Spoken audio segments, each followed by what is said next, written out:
से देखइबे तो कदी हिजियान तोहर बॉडी लगे अगर के कीला रे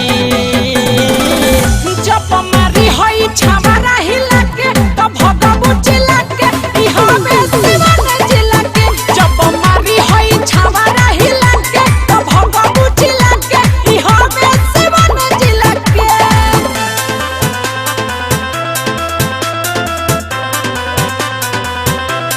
मारी होई छावरा हिला के तो भगबू चिल्ला के हर्ष पटना रिकॉर्डिंग स्टूडियो बसंतपुर। नमरी पटंगरी उठैले रे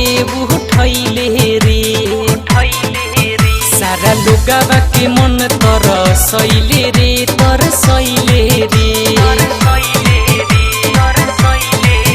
नमरी पटंगरी उठैले रे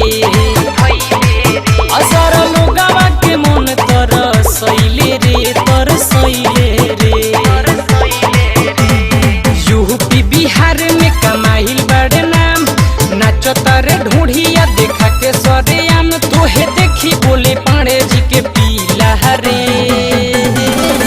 जब मारी होई छावरा हिला के तो भगबू चिल्ला के ई हवे सिवान जिला के जब मारी होई छावरा हिला के तो भगबू चिल्ला के ई हवे सिवान जिला के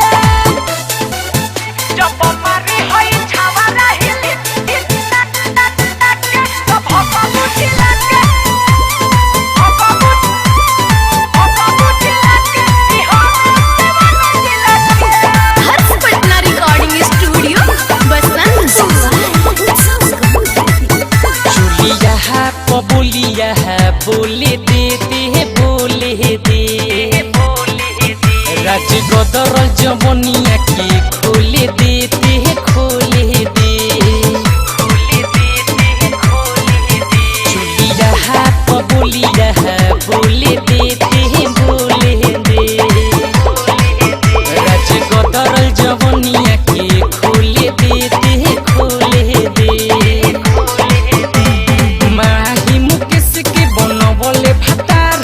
बिह की बिहारी से डलवले अचार दहार ऊपर नीचे कई दे हम ढीला रे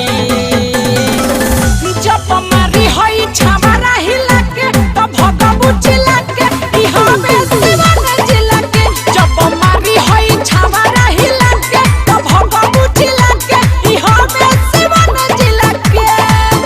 नचिया ही बरते हुआ ऑर्केस्ट्रा रे सारा लोग करे तो हरी पचेष्टा रे